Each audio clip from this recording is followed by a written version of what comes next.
Audio Jungle. सभी लोगों को मेरा नमस्कार। मैं हूं वीरेंद्र चौधरी, पश्चिमांचल न्यूज़ के लिए। दोस्तों, हम हाल में आपको एक खबर दिखाने जा रहे हैं जिसका हेडिंग है मेरठ और लखनऊ में संपत्ति अक्षति दावा अधिकरण का गठन। अभी 4-5 दिन पहले मुख्यमंत्री जी ने संपत्ति अक्षति दावा अधिकरण का गठन किया है, जिसकी एक बेंच मेरठ को भी दी गई है और दूसरी बेंच लखनऊ में काम करेगी। मेरठ बेंच में पश्चिम के सभी मंडल रहेंगे और लखनऊ के अंतर्गत सभी पूर्व के मंडल रहेंगे। प्रदेश में राजनीतिक जुलूसों, प्रदर्शनों और आंदोलनों के दौरान सार्वजनिक और निजी संपत्तियों के नुकसान की भरपाई के लिए राज्य सरकार ने लखनऊ मेरठ में संपत्ति अक्षति दावा अधिकरण का गठन कर दिया है।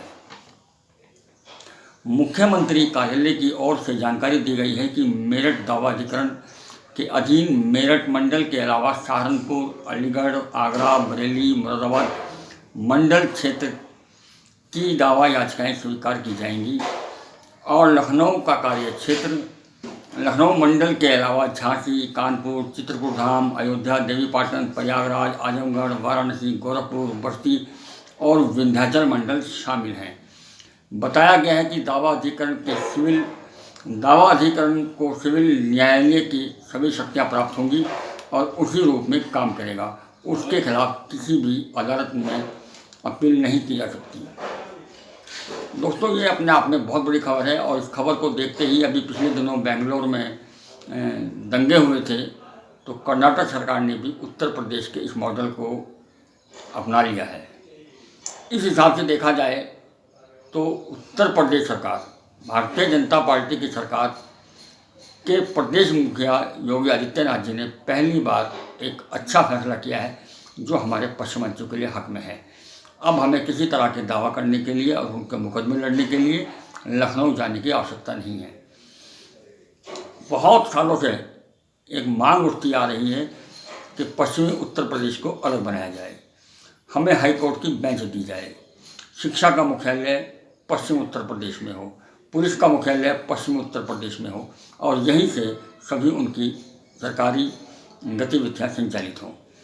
लेकिन पूरब की राजनीति हमेशा से पश्चिम के ऊपर हावी रही है, क्योंकि पश्चिम के नेता वहाँ जी हजूरी करके लाइन में खड़े होते हैं, पैर छूने की राजनीति करते हैं और अपने राजनीतिक हित साधते हैं।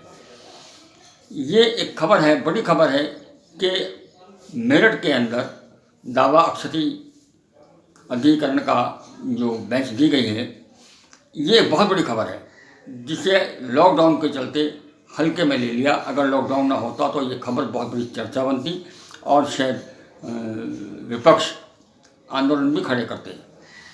खबर इसलिए अच्छी है कि अक्सर देखा गया है कि आंदोलन करते वक्त कुछ लोग सरकारी संपत्तियों को, निजी संपत्तियों को जला देते हैं, बसों में आग लगा देते हैं, दुकानों में आग लगा देते हैं, लूटपाट करते हैं। तो ऐसे में बहुत सा नुकसान होता है और जिसकी भरपाई बहुत मुश्किल होती है। और इसकी चपेट में अक्सर जो मुकदमे कायम होते हैं वो उन लोगों पर होते हैं जिनका उन धरने, प्रदर्शन, जुलूस से कोई लेना देना नहीं होता। तो इसीलिए ये खबर बड़ी खबर है। लेकिन इस खबर के अंदर ही एक खबर और है जिसे लोग अभी नहीं देख पा रहे हैं।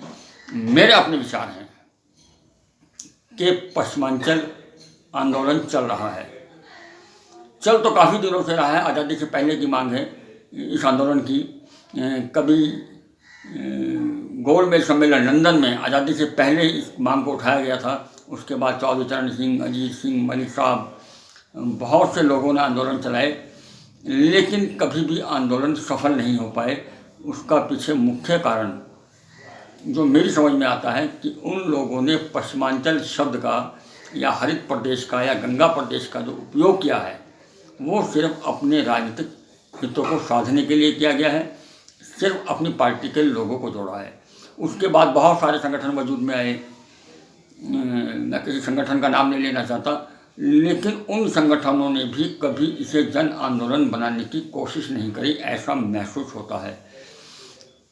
अब एक संगठन आया है PNS, पश्चिमांचल प्रदेश निर्माण संगठन।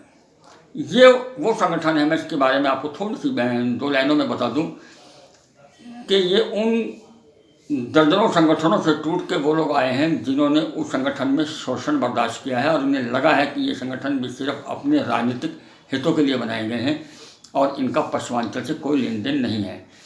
जब उन्हें ऐसा लगा तो वहाँ से लोकेंद्र सिंह और चिकारा जी निकले और उन्होंने एक ऐसी टीम का गठन किया जो पश्चिमांचल के लिए फाइट करना चाहते थे और उन लोगों ने संगठन को मजबूती देनी शुरू करी।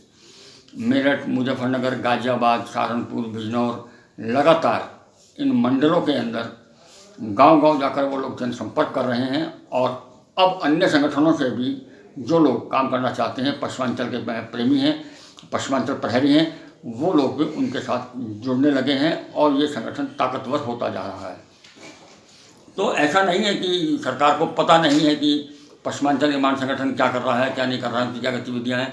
उनकी तो सरकारी इकाइयाँ हैं सरकार की, वो डेली रिपोर्टें देती हैं सरकार को, तो सरकार को पता होगा कि पश्चिमांचल निर्माण संगठन उन्हें नुकसान दे सकता है आगामी चुनाव में। इसीलिए पश्चिमांचल के वोटों की राजनीति भी शुरू हो गई है, ऐसा मुझे लग रहा है। तो उन लोगों ने जो दावा सती अधिकरण का गठन किया, इसको मेरठ के एक बेंच दे दी गई। इसका मतलब सरकार ये मान गई है कि अब पश्चिमांचल खामोश नहीं बैठेगा, आंदोलित होगा और उन्हें उनका हक देना पड़ेगा। इसका पूरा श्रेय जाता है PNS को। तो अभी PNS भी इस बात को जान ले कि जितनी भी ये सरकार ने जो हमें दिया है, मेरठ बेंच दी है, इसके पीछे उसका बहुत बड़ा योगदान है, ये उसकी बहुत बड़ी उपलब्धि है। ऐसे में हमें लोगों को बताना चाहिए, हमें नहीं, वो पश्चिमांचल निर्माण संगठन को लोगों को ये बताना चाहिए कि उन्होंने पहली जंग जीत ली है।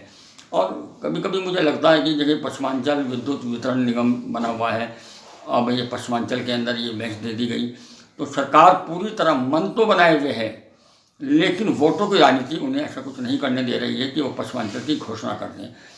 तो मैं यहाँ ये कहना चाहता हूँ कि ये तय हो चुका है कि पश्चिमांचल बनेगा, पश्चिमांचल देना पड़ेगा, पश्चिमांचल को उन्हें न्याय और हक मिलेगा और सरकार उसकी घोषणा भी कर सकती है अगर इस आंदोलन को तेज कर दिया जाए।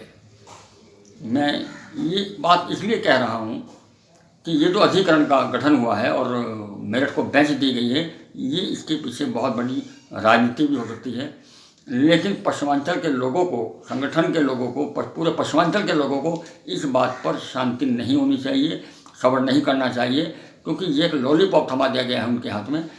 अब उन्हें अपना संघर्ष और तेज कर देना चाहिए और ये समझ लेना चाहिए कि सरकार कहीं ना कहीं अंदर इस संगठन से डरी हुई है। वो जानती है कि पश्चिमांचल बनेगा, उन्हें बनाना पड़ेगा। फ़र्क यह है कि बस अब लॉकडाउन ख़त्म होते ही आंदोलन को तेज करना होगा। अगर आंदोलन तेज हुआ तो चुनाव से पहले इसकी घोषणा हो सकती है और उस घोषणा के बाद हो सकता है कि अगले चुनाव पश्चिमांचल प्रदेश में ही हों और अगली विधानसभा पश्चिमांचल की अपनी हो। इसी के साथ नमस्कार। अगर आपको मेरी बात के अंदर कुछ जान नज़र आती हो, कुछ सच नज़र आता हो, कुछ आपको लगता है कि मैं सही कह रहा हूँ, तो मेरी एक रिक्वेस्ट है कि आप इस खबर को शेयर करें, चैनल को लाइक करें, सब्सक्राइब करें और कमेंट्स करके मुझे ज़रूर बताएं कि मैंने कितना सच कहा है और कितना गलत। नमस्कार। अगर आपने हमारे चैनल को सब्सक्राइब नहीं किया है तो सब्सक्राइब कीजिए, लाइक कीजिए, शेयर कीजिए और हाँ, बेल आइकन को दबाना ना भूलें ताकि बाकी अपडेट्स आपको सबसे पहले मिलती रहे। नमस्कार।